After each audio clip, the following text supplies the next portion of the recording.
New this morning, crews in orange vests and hard hats working just inches away from traffic to keep us safe are pleading with drivers to slow down and pay attention.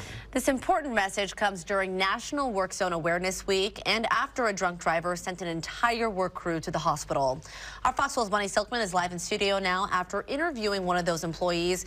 And Bonnie, this really hit close to home for her. Absolutely, Mia. The Washington Department of Transportation saw 10 fatal work zone crashes last year.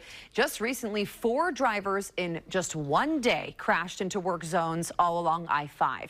So they say these are breathtaking numbers, but it doesn't come as a shock to a local crew that landed in the hospital after a night on the job took a drastic turn.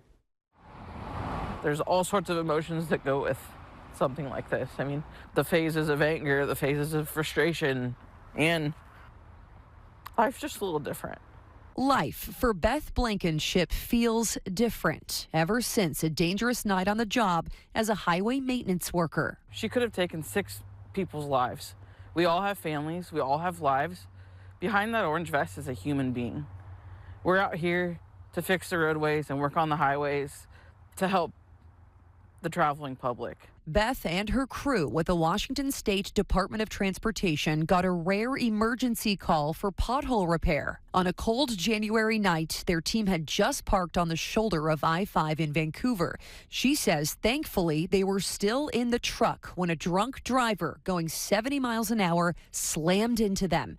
Beth had no time to brace for impact. Everything just felt like it collapsed. If you see the impact on that side took the brunt of it mainly. I actually ended up breaking the seat. The force was so strong. The crash set off a chain reaction, with Beth's truck then hitting the one in front of them. With painful injuries, all 6 crew members were sent to the hospital and are still recovering. The drunk driver, who was going more than 10 miles over the speed limit, was arrested. We were doing a rolling slow, which closes every single lane. We had everything safety-wise in place. She was the last car to come through. Behind the orange vest is a person that has a family, a brother, a sister, a daughter, a son. And behind her orange vest is a hardcore hero. Both Beth and her husband are volunteer firefighters.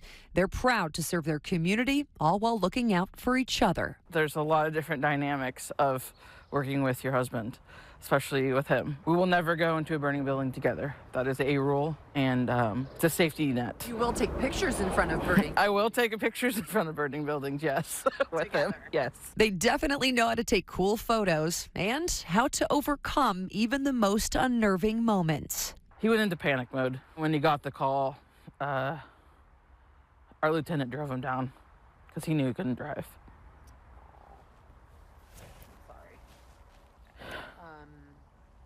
I wasn't supposed to cry. He says it puts a lot of things into perspective, what you take for granted. But Beth feels fortunate that 3 of her own crewmates from that night are also her fellow volunteer firefighters. We just all watch out for each other. And firefighting is a different family. It's a different breed. And this breed wants drivers to know that the number of deadly crashes in Washington work zones doubled in 2023 compared to the previous year. It's angering. I mean, it's rocked our whole entire yard. On the night of the crash, WSDOT sent out a message on social media saying, if it sounds like we're angry, we are angry. This happens too often. The people working on the roads are just that, people. They aren't just vests and hard hats. We all have families at home, and we want to go home every single day. So don't make bad choices. Common sense. I mean, seeing it out and about all day long, people on their phones just totally not paying attention. Put it down. It's not worth taking somebody's life. A big thank you to Beth for sharing her story. She is resilient. The leading causes for accidents in work zones, according to WSDOT, are drivers following too close, speeding, and not paying attention. And remember, both Oregon and Washington have the move over law. We talk a lot about this on the morning show here. So if you do see flashing emergency lights on the side of the road, whether that's work crews or police, you must move over into the other lane. If you can't safely change lanes, you need to slow down and make as much room as possible. So really, basic basic things to keep in mind, but clearly it's a big issue. The numbers are rising with these fatal crashes happening, and most of these fatalities, people dying, are the drivers. But of course, sometimes the crews, get caught up in the mess as well. Yeah. Bonnie, too often we report on this, as you know, Tony, and this happens, and I just thank you for bringing the human side to this. That's really important. That's a huge part of it. You have to remember that's a person there who has a family like you do. And WSDOT, ODOT, PBOT, they all do everything they can to make streets and the infrastructure safe, and that's their responsibility. But the other half of that is you. You have to take responsibility when you're driving. I mean, it's as simple as that. And she says that in the piece, it's like common sense. Yeah. If you're driving, drive.